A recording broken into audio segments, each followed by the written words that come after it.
E aí, para ninguém falar que sim, a Sabrina Fernandes é revisionista, está inventando coisa, eu voltei lá em Engels. Tá?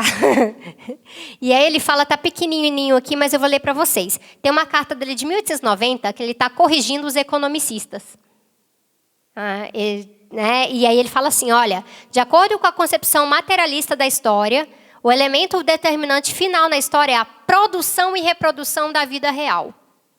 Mais que isso, nem eu e nem Marx jamais afirmamos. Assim, se alguém distorce isso afirmando que o fator econômico é o único determinante, ele transforma essa proposição em algo abstrato, sem sentido, em uma frase vazia. Então, foi Engels que disse, não foi a Sabrina. E produção e reprodução da vida é algo muito importante. Por quê? Carla vai falar disso, vocês vão discutir muito sobre isso, a questão da reprodução social. A teoria da reprodução social é uma teoria central para o feminismo marxista, porque se compreende que estamos produzindo para a sociedade de forma invisível, de forma não reconhecida. E que não seria possível produzir sem essa reprodução prévia. E o materialismo histórico lida com isso. Ele não é só a estrutura, e a superestrutura não conta, há uma interação entre ideologia e a estrutura do capitalismo. Gramsci vai trabalhar com isso, falando de hegemonia e tudo mais. Mas no momento que a gente compreende que o elemento determinante final da história é a produção e reprodução da vida real, a gente está falando de materialismo. E qual que é a realidade material? A realidade material, ela não é só... não, que isso não é tão importante. É um assédiozinho aqui, é uma brincadeirinha aquilo ali. No momento em que uma mulher, às vezes ela não topa ter um emprego, porque lá naquele emprego ela foi assediada, isso é material. No momento em que uma mulher sofre uma violência, isso atrapalha a vida dela, isso é material. Uma coisa não está separada. Eu fico pensando de onde essas pessoas acham que violência ocorre. Geralmente, está fácil ignorar porque não passou por uma. E aí é por isso que a auto-organização é extremamente importante. E a gente nunca deve abrir mão dela. De ter a representatividade da mulher negra ali, falando, não, eu vou aqui te explicar. Lógico que todos nós podemos virar especialistas em qualquer coisa, lendo vários livros, fazendo vários doutorados. Isso é possível. Mas o investimento pessoal numa luta tem a ver com o que você passa na pele. Então, é muito importante a gente entender isso. Então, a gente pode ter assim, grandes pesquisadores falam sobre isso, mas tem sempre um impacto maior quando você tem uma mulher falando, explicando sobre feminismo, quando você tem uma representante do movimento negro falando sobre a luta antirracista, porque são sujeitas daquela luta. Só que o que a gente vai entender é o quê? Quando as mulheres estão fazendo a luta ali, a gente vai peitar tanto a opressão patriarcal quanto o capitalismo. Então, até os camaradas homens vão se beneficiar disso no processo. E aí a gente volta para essa luta como a questão da emancipação.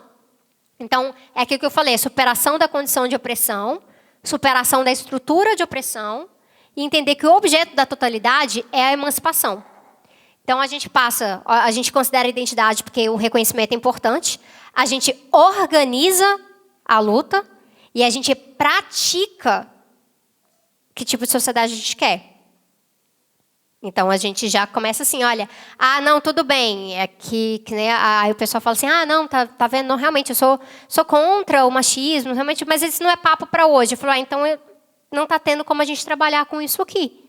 Então, a praxis é essencial. A praxis garante a nossa coerência. Unidade dialética entre teoria e prática, definição freiriana. Garante a nossa coerência e garante, inclusive, a gente conseguir mostrar serviço para quem está ali, olhando ali de fora e vendo se quer entrar ou não para a luta. Porque quando às vezes a gente fala, né, tá lá no nosso coletivo, não, aqui a gente é muito avançado e tudo mais. Aí chega e fala, mas olha lá, olha o comportamento de não sei quem. Eu não confio nesse espaço, não. Como é que a gente vai ganhar a confiança da classe trabalhadora se a gente não mostrar o tipo de transformação que a gente já está disposto a realizar entre nós mesmas? Isso é muito importante. E aí entra o que eu quero fechar com vocês antes do intervalo, que é representação e representatividade.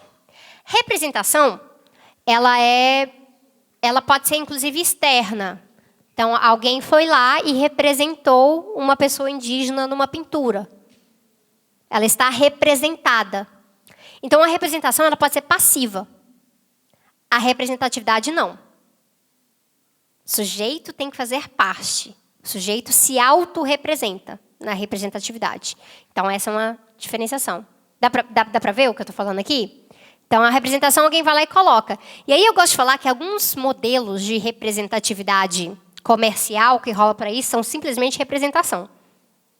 A gente vê, por exemplo, marcas famosérrimas, aí que não sei o que lá, aí coloca assim várias modelos negras, modelos gordas, coloca uma pessoa cadeirante no comercial, aí chega lá na loja para ver quem trabalha.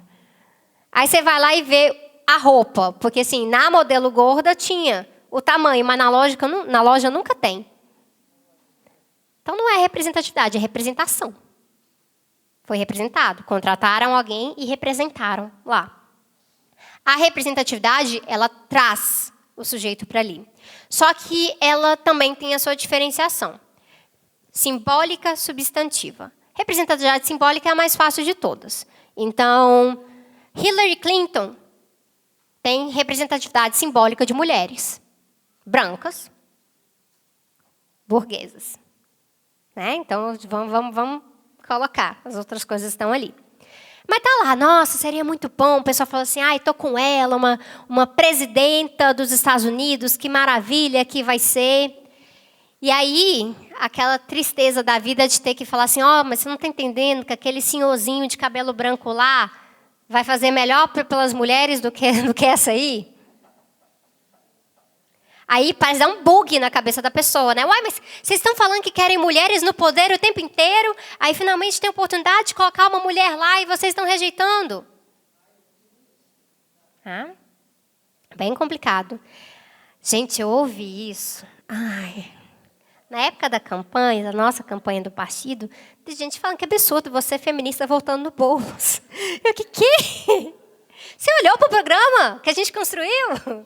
Né? Então, assim, mas é um homem. Eu falei, mas qual que é o programa? Qual que é o projeto? O que a gente pode fazer dos nossos aliados? Então, a gente quer mais candidatas mulheres? Sim. Mas a gente tem que reconhecer que também não basta ser uma candidata mulher. A gente precisa diferenciar essas coisas todas. Então, nessa situação inteira, é bom a gente separar o que é uma representatividade simbólica, que tem um valor, sim. A gente não pode jogar isso fora. Porque é aquela coisa. Quantas vezes a gente já não viu isso, principalmente em mídia? Né? Uma criancinha foi lá e leu um livrinho em que conta de uma menina negra da favela, que nem ela, que conseguiu virar advogada. E aí isso pauta uma possibilidade para ela que não está ali no seu cotidiano. Então, aquela representatividade ela vai ter valor. Ela vai instigar uma imaginação. Então, a gente não pode rejeitar, assim, só a representatividade simbólica, eu quero só a substantiva, mas assim, tem um valor, a gente tem que entender. Só que, falei, socialista, a gente é ousado, então a gente quer os dois. E aí eu chamo a substantiva de concreta também, e é aquela questão de que, no fundo, a representatividade, se ela visa a emancipação, ela tem que ser concreta, ela tem que ser substantiva, ela tem que ser em pauta. Tem que ser uma representatividade que realmente traz aí, de novo, aquele conceito que a gente vai usar da nossa forma, trazendo o Lukács, que traz a totalidade, que contempla o todo. Contempla aquela fala da Angela Davis. Então, não basta, a gente vai ver várias, esse é meu vídeo de amanhã, inclusive, lá no canal, não basta, estou vendo aí já no campo liberal surgindo um monte de coisa, mulheres, mais mulheres candidatas e tudo mais. E aí, sabe uma pessoa que tem um projeto tramitando no Congresso, que foi apresentado ano passado, para eliminar a cota de 30% de candidatas? É da Renata Abreu do Podemos, aqui de São Paulo. Aí tá lá, mulher, representada simbólica, faz parte da bancada feminina, né, mas feminista que não é.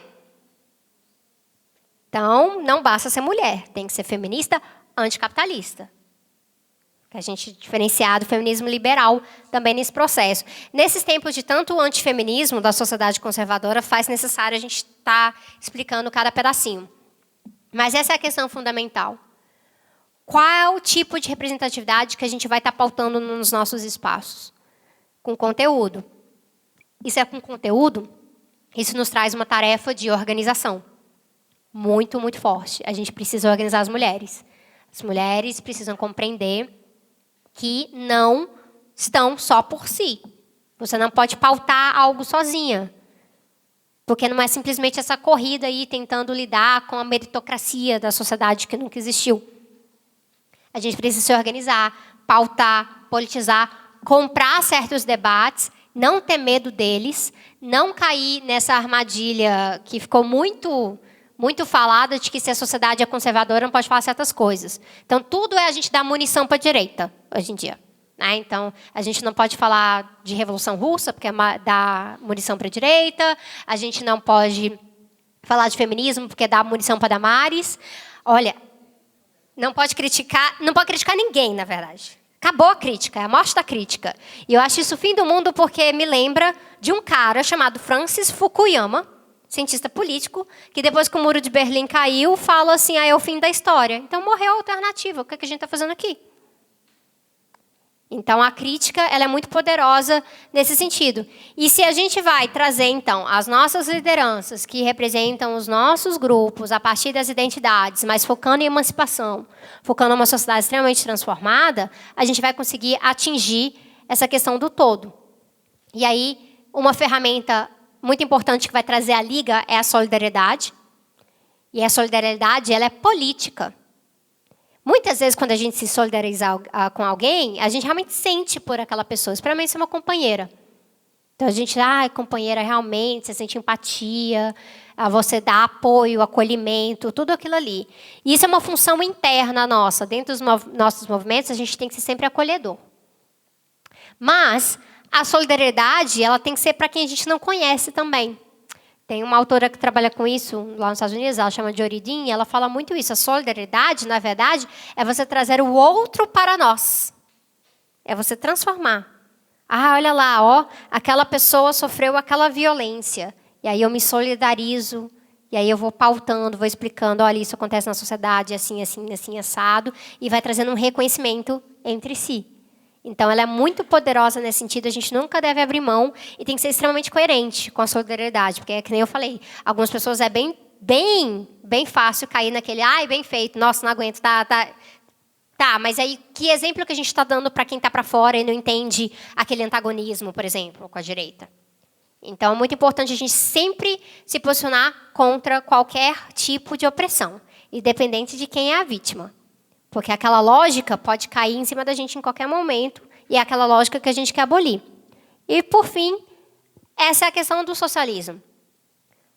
Não é o nacionalismo que é totalizante, é o socialismo que é totalizante. Ele é internacionalista, ele pauta uma sociedade extremamente alternativa, radical, transformada. Ele exige a superação de estruturas, práticas, comportamentos. Lenin vai chegar a falar que exige novos valores.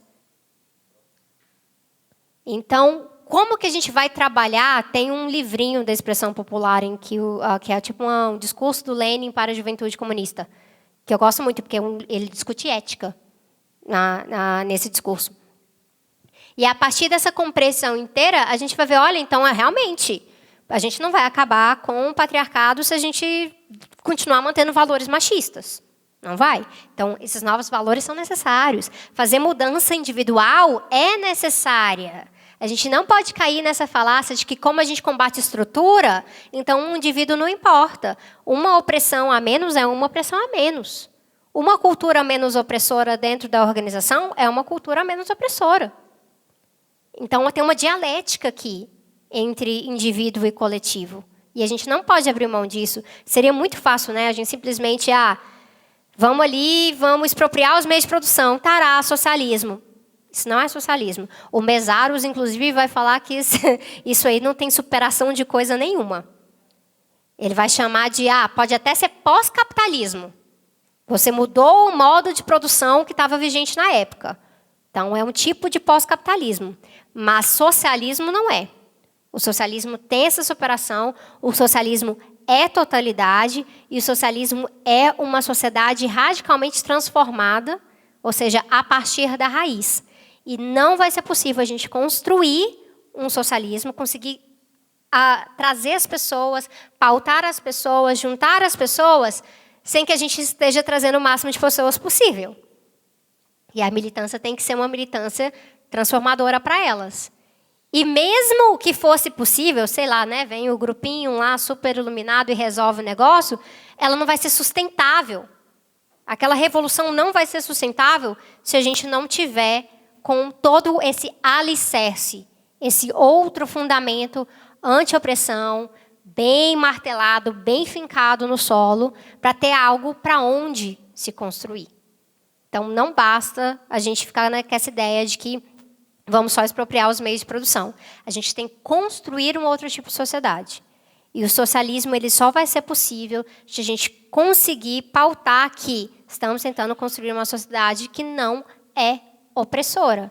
E se teve contingências do passado, ou até mesmo erros do passado, eles não devem nunca ser repetidos. A gente nunca vai abrir mão, porque a gente aprende com a história. Então, se a gente aprende com a história, esse é o nosso debate direto sobre isso.